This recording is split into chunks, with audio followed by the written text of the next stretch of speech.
எல்லாருக்கும் வணக்கம். நான் உங்கள் இந்துமதி பேசுகிறேன், டேஸ்ட் ஆஃப் குக்கிங்லேருந்து. நான் இன்னைக்கு வந்து தேங்காய் பால் சாதம் செய்யலான்னு இருக்கேன். அது எப்படி செய்யலாம், அதுக்கு என்னென்ன தேவையான பொருட்கள் பார்க்கலாம். தேங்காய் பால் சாதம் தாங்க செய்கிறேன். அதுக்கு வந்து ஃபஸ்ட்டு ஆயிலும் நெய்யும் சேர்த்து மிக்ஸ் பண்ணி ஊற்றிட்டேன். இப்போ இதுக்கு மசாலா ஐட்டம்ஸ்லாம் போட்டுருக்கேன். ஆனியன், வெங்காயம் போட்டாச்சு. இந்த வெங்காயத்தை வந்து ரொம்ப வதங்கணும் இல்லை, நம்ம பிரியாணிக்கெலாம் வதக்குற மாதிரி வதக்க வேண்டாம், கொஞ்சம் வதங்கினா போடணும்.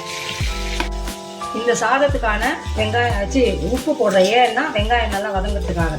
பிரியாணிக்கு வந்து நல்லா இன்னும் கலர் மாதிரி ஒரு டார்க் கலர் வரும், அந்த மாதிரி இல்லாமல் இந்த மாதிரி இருக்கும்போதே எடுத்துக்கோங்க. போதும். இப்போது பூண்டு அளவுகள் வேணும்னா நான் கமெண்ட். பச்சை மிளகாய், இஞ்சி பேஸ்ட். பூண்டு வந்து அப்படியே முழுசாக தான் போடணும் இந்த சாதத்துக்கு, நல்லா இருக்கும். தக்காளி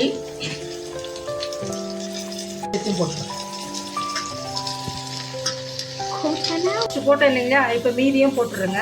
உப்பு எல்லாம் சேர்த்து நல்லா வதங்கிடுச்சுங்க. இப்போ தேங்காய் பாலை ஊற்றிடலாம். நம்ம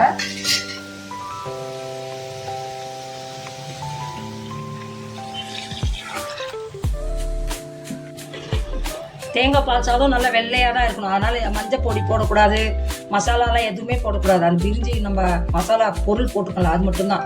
மசாலா தூள் எதுவுமே போடாமல் செய்யணும், அவ்வளோதான்.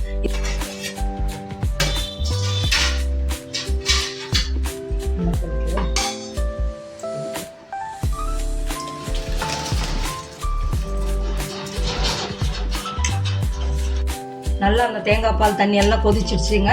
அதனால் இப்போ என்ன பண்ணியிருக்கேன், அப்படியே அரிசியை போட்டுட்டு கொஞ்சம் நேரத்தில் அரிசியும் நம்ம ஊற்றிருக்க அந்த தண்ணியும் ஒரு லெவலுக்கு வரும். அப்போது நம்ம எடுத்து டம் போட்டுக்கலாம். பாருங்கள், அரிசி எல்லாம் வந்து ஒரு ஈக்குவல் வந்துச்சு, தண்ணியும் சாதமும். அதனால் ஒன்றா அது வச்சுட்டு இப்போ இந்த பக்கம் ஸ்டவ்வில் வந்து ஒரு கடாயை வந்து சூடு பண்ணியிருக்கேன். அதை ஃபுல் ஸ்லோ பண்ணிவிட்டு அது மேலே தூக்கி அப்படியே வச்சுருங்க. வச்சு கரெக்டாக 20 மினிட்ஸ், 5 மினிட்ஸ் ஹையில் வச்சுக்கோங்க. அதுக்கப்புறம் 15 மினிட்ஸ் ஃபுல் ஸ்லோவில் வச்சுட்டிங்கன்னா டம் சூப்பராக வந்துடும். ஃபினிஷ் ஆனோடனே நான் உங்களுக்கு காமிக்கிறேன். ரெடி ஆயிடுச்சு பாருங்கள்.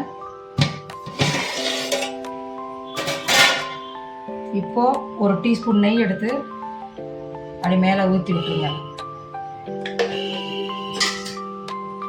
ஊற்றிட்டு வச்சுட்டு ஒரு 5 மினிட்ஸ் அப்படியே விட்டுடுங்க. ஸ்டவ் ஆஃப் பண்ணிவிட்டு அதுக்கப்புறம் நீங்கள் எடுத்து யூஸ் பண்ணிக்கலாம். இதே அளவுகளோடு நீங்கள் செஞ்சு பாருங்கள், எப்படி இருக்குன்னு எனக்கு சொல்லுங்கள். லைக் பண்ணுங்கள், ஷேர் பண்ணுங்கள், மறக்காமல் சப்ஸ்கிரைப் பண்ணிவிட்டு பெல் பட்டனை கிளிக் பண்ணி வச்சுக்கோங்க. அப்போ தான் நாங்கள் போடுற வீடியோக்கள் உங்களுக்கு தொடர்ந்து வந்துக்கிட்டே இருக்கும். பாய் பாய்.